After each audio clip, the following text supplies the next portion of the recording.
Hello, my friends, hello, and welcome once again to Stately Vaughan Manor, where Roger and I have returned for my weekly reading report. It's time for the weekly reading report. This is the Thrill Pack program where I talk about all the stuff that I read last week.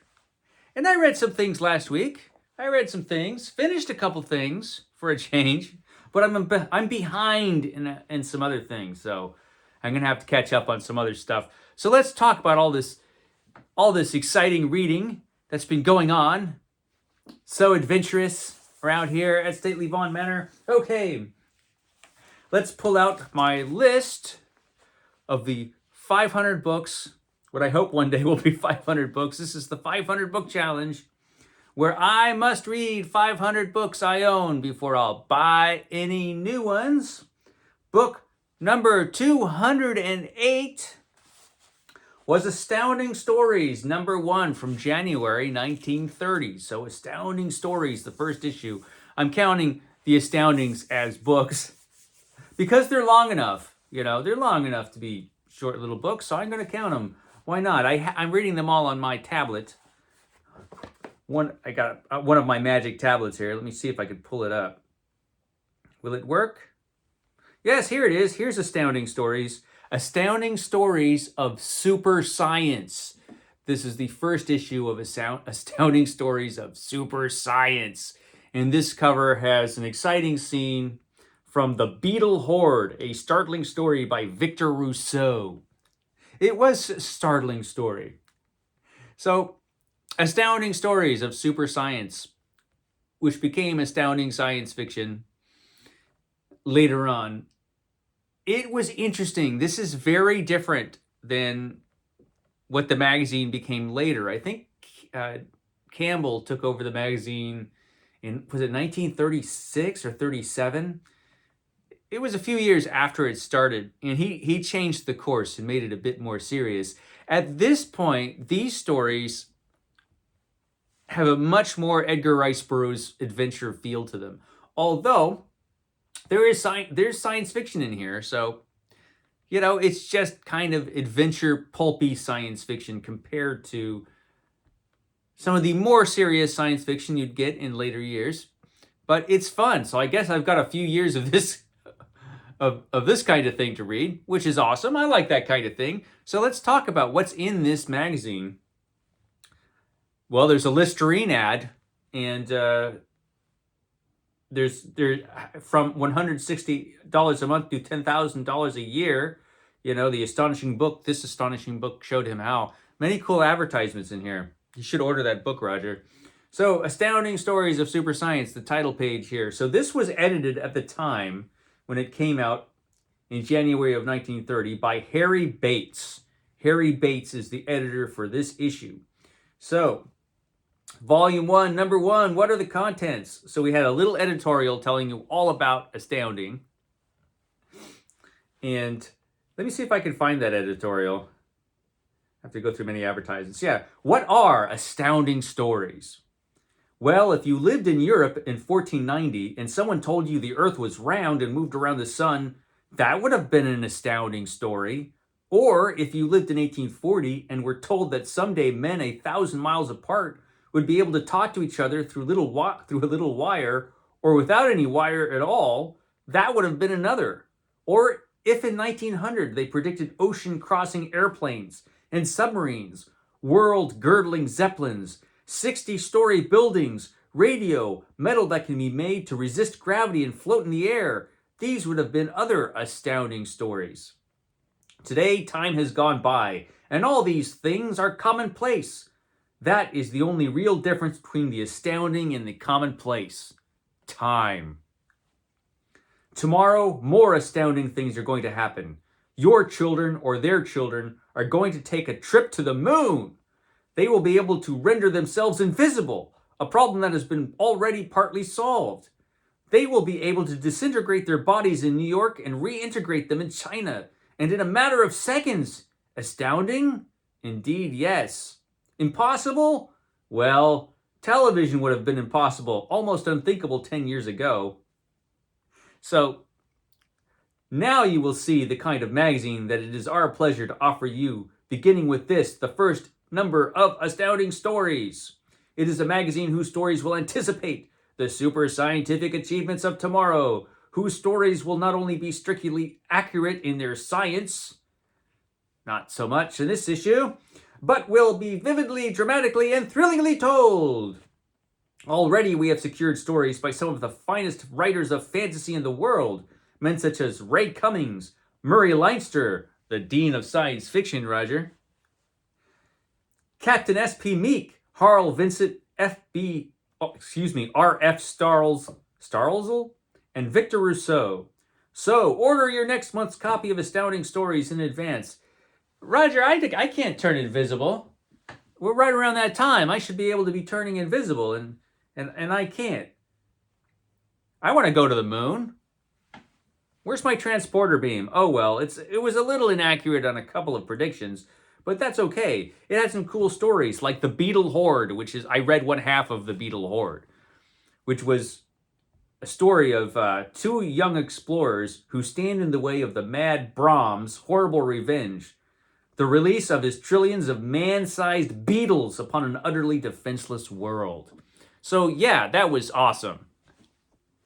Yeah, I mean, it was a little silly, the giant beetle story, but awesome, and I only read half of it. So I have to read the next issue of Astounding. I have to, just to find out what happened with the Beetle story. That's how they'll get you, these pulp magazines.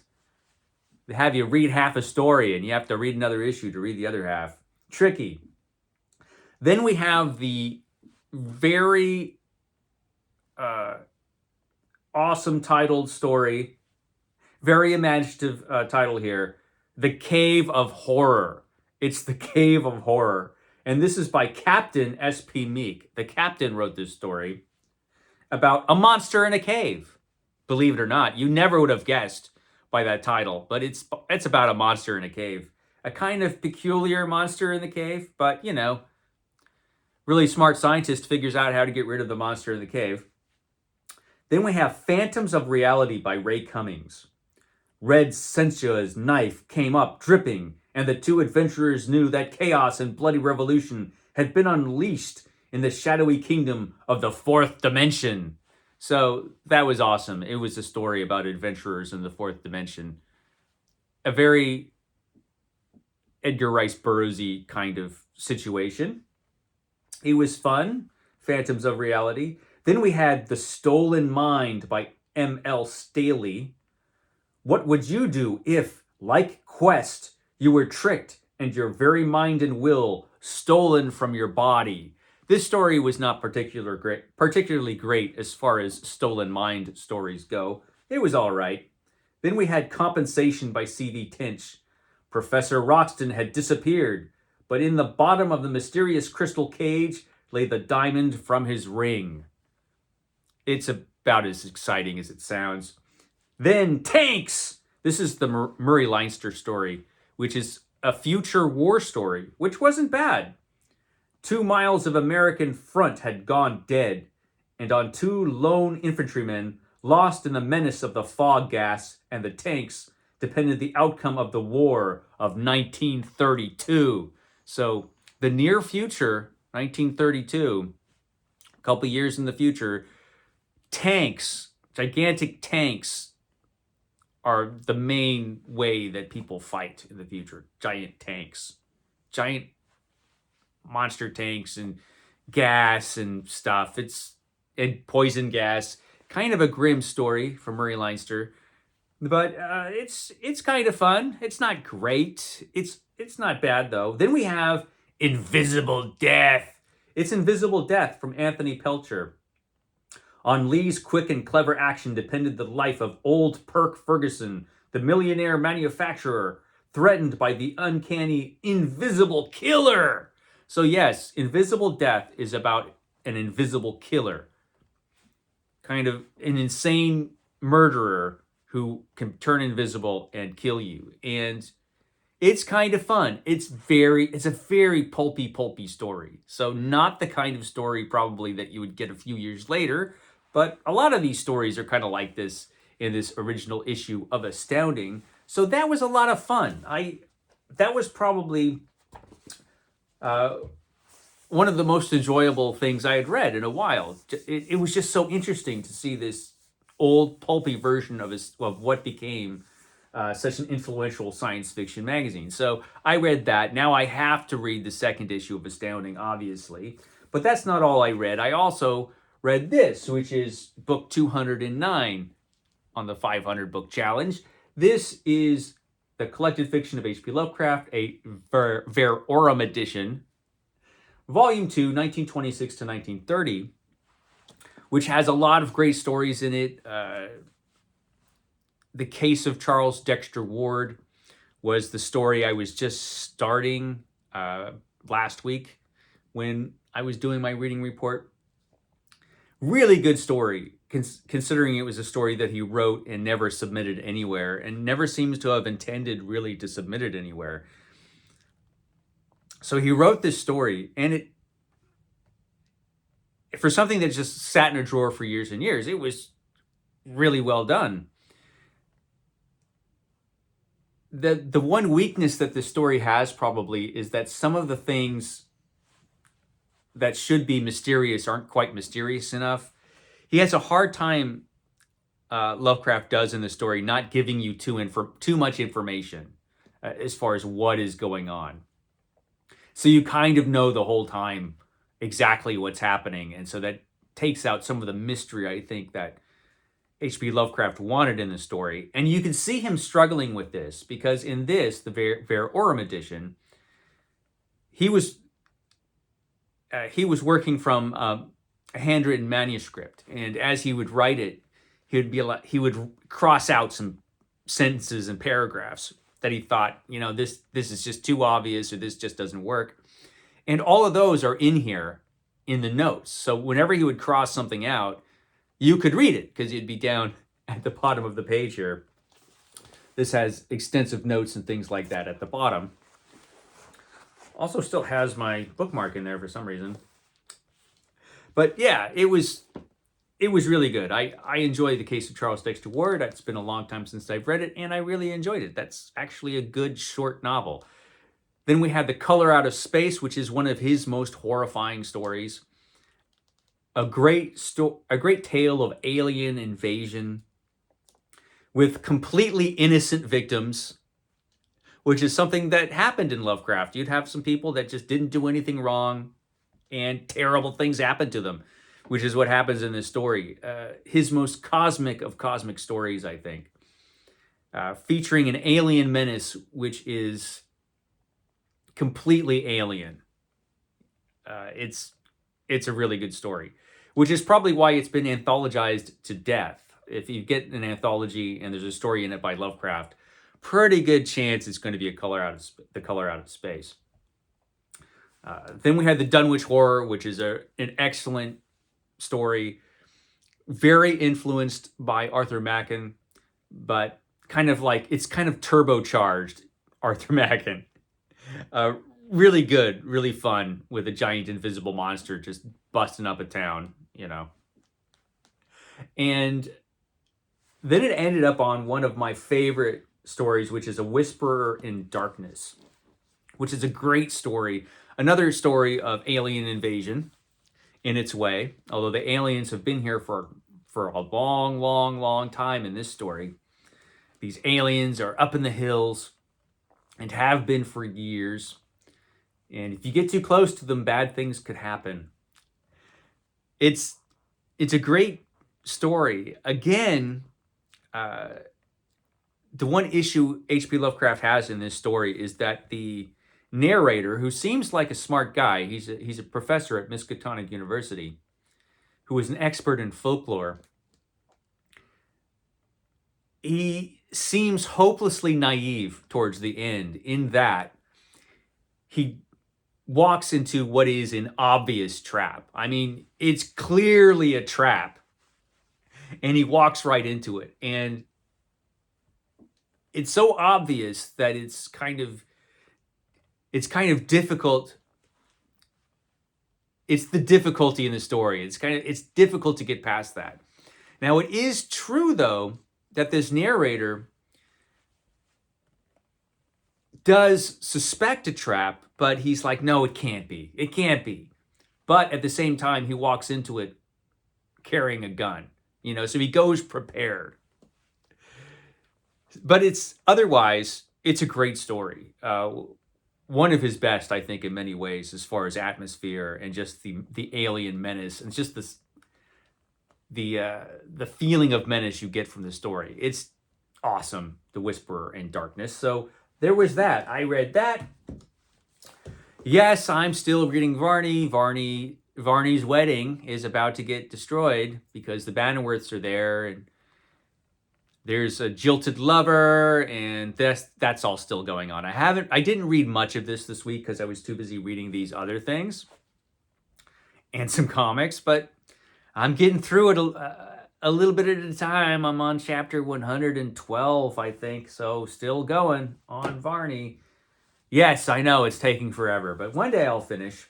Also reading the Fantastic Four. I'm behind on the Fantastic Four because there were a couple of days where I was so busy I couldn't, read the Fantastic Four as I normally do. When I first, it's like the first thing I do. I drink coffee, I read the Fantastic Four.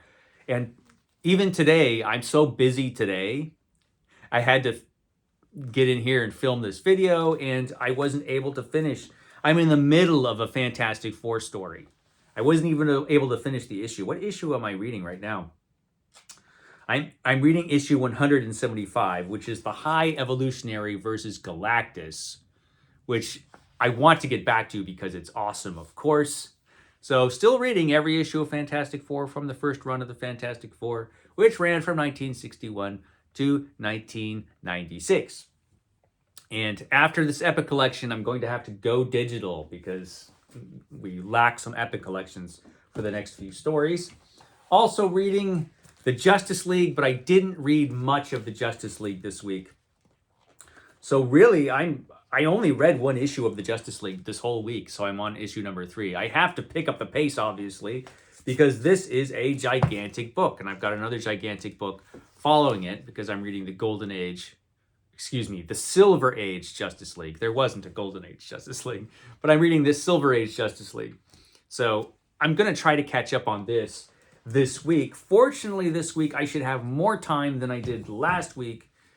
I actually have a few days off this week, which is unusual. So, I could hopefully just sit around and read because I've got some stuff I have to get to. So that's everything for this week. There are a couple things I want to get to that I don't have here. Hold on. Someday I'm going to make a video where I don't have to rush out and find things that I forgot. Anyway, the next few things I'm going to be reading before I get back to Lovecraft. I have another couple volumes of Lovecraft to read. But the next thing we're going to be reading is The Voyage of the Space Beagle by A.E. Van Vogt. Probably be starting this today if I'm not too busy reading the Fantastic Four. And also after that, the first story of Doc Savage, the Man of Bronze. Going to be reading all of the Doc Savage stories as they were released in the Pulp magazines. And this is the very first one. The Man of Bronze, going to be reading that after the Space Beagle. And then, because it is Ambuary, and I've got a couple Chronicles of Amber to read, I'm going to be reading an Amber book. One at least, maybe two. So I'm on book 9. I'm on book 9 in the Chronicles of Amber.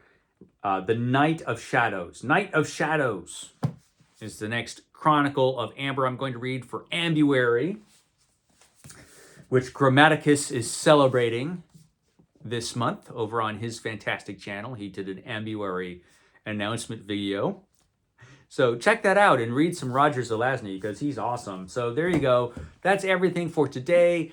Will I be here tomorrow? I might be here tomorrow. We'll find out. I'll catch you next time.